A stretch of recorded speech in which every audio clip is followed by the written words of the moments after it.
There's a strange moment that appears right before every empire collapses. Nothing looks wrong. Markets are still open. People are still working. Money is still accepted. Experts are still calm. In Rome, citizens continued trading coins the same week the empire quietly fractured. In Weimar Germany, cafes were full just months before money lost meaning. In the United States today, most people still believe the system is stable, and that belief is exactly why history repeats. Because collapse does not arrive with chaos. It arrives with normalcy. Empires don't fail when people stop believing in money.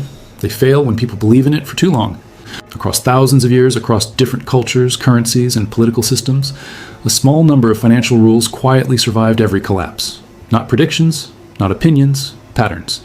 Tonight, we're not discussing what might happen. We're examining what always happens, and why the same money rules outlived Rome, outlived Weimar, outlived every modern financial crisis, and still apply today. Stay with me, because the final rule is the one almost no one notices until it is already too late. Central thesis. Every empire believes its financial system is different. Rome believed its silver would last forever. Britain believed global trade made it immune. Weimar believed industrial power would protect it. Modern economies believe complexity itself is safety. History disagrees. History responds only to incentives, debt, trust, and time. Across centuries, 7 money rules have survived every collapse, not because leaders followed them, but because ignoring them always led to the same outcome. These rules are not advice, they are structural realities. Rule 1. Money fails when trust becomes optional. Rome didn't collapse when it ran out of gold. It collapsed when people stopped trusting what money represented. Roman coins once contained nearly pure silver. But as military spending grew and political pressure mounted, silver content quietly declined. The coins looked the same. They carried the same authority. But merchants noticed. They weighed coins instead of counting them. Prices rose slowly at first. The collapse didn't begin when money lost value. It began when trust fractured unevenly. Some adapted early, others trusted longer. That gap destabilized everything. Weimar followed the same path. Money existed, money circulated, but money no longer coordinated reality.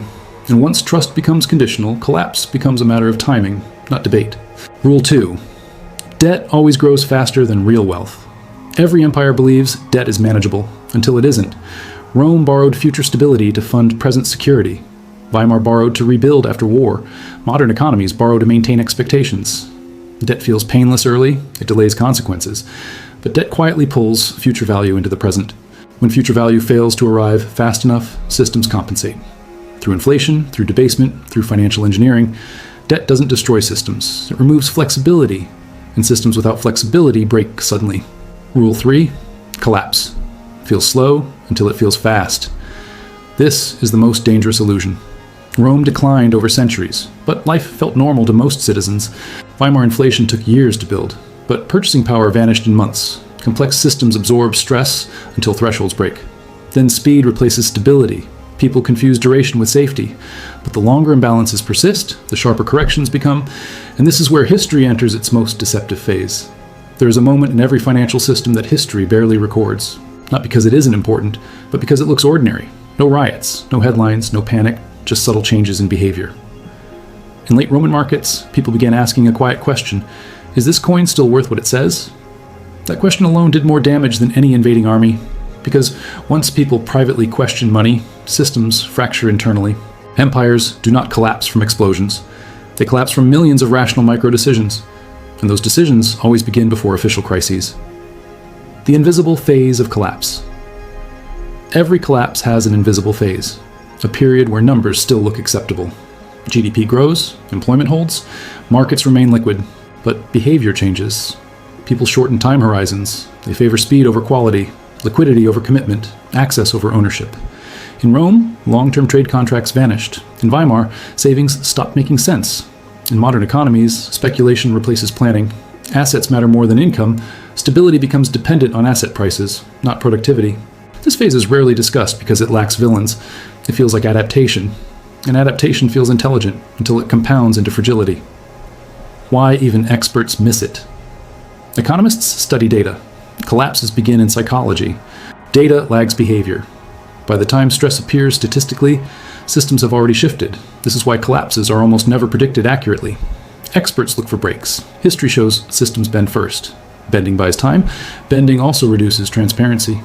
Eventually, no one fully understands the system. only that it still works. That's when fragility peaks. The myth of this time is different. Every era believes its tools are superior. Rome trusted expansion. Weimar trusted industry. Modern economies trust policy tools and financial engineering. Complexity doesn't eliminate risk, it spreads it. When risk is everywhere, it appears nowhere. Responsibility diffuses, and systems drift. Structure, not intent, determines outcomes. Confidence is mathematical, not emotional. Confidence depends on expectations matching reality. When deviations grow, confidence doesn't collapse, it fragments. Some lose it early, others hold it longer. This segmentation is lethal. Money requires universal trust. Selective trust distorts pricing, signals, and decisions. Restoring confidence becomes exponentially harder. The moral confusion of collapse. Collapses feel unfair. Those who followed rules suffer. Those who adapted early survive. Systems don't reward morality. They reward alignment with incentives. Beliefs lag structure. And those delays define winners and losers. The gap that changes everything. There's always a gap between instability and admission, years long. During that gap, options concentrate. Some retain choices, others lose them. This is why collapse feels sudden, but isn't. Modern speed, modern fragility. Modern systems adjust instantly. That increases resilience and fragility. Corrections compress, errors magnify. Most damage comes not from collapse itself, but from mismanaged responses. The most dangerous assumption that authorities are fully in control. Influence is mistaken for control. Complex systems punish certainty. The more confident a system appears, the less margin for error it has. The silent transfer of risk. Before collapse, risk is transferred quietly, from institutions to individuals, from balance sheets to purchasing power. Pain spreads thin, delaying reaction. Rome didn't fall in 1 year. Weimar didn't either. Modern systems will not be different. Which brings us back to the next rule, because when systems enter this invisible phase, one group always responds first. Rule 4, elites exit. First, masses exit. Last. This happens every time. Not because of conspiracy, because of proximity. Elites receive signals earlier, they rebalance quietly. By the time the public notices instability, options have narrowed. Confidence becomes uneven, and systems destabilize rapidly. Rule 5. Governments choose stability over currency. Rome debased money to pay soldiers. Weimar printed to prevent unrest. Modern states expand liquidity to preserve order. These are political necessities.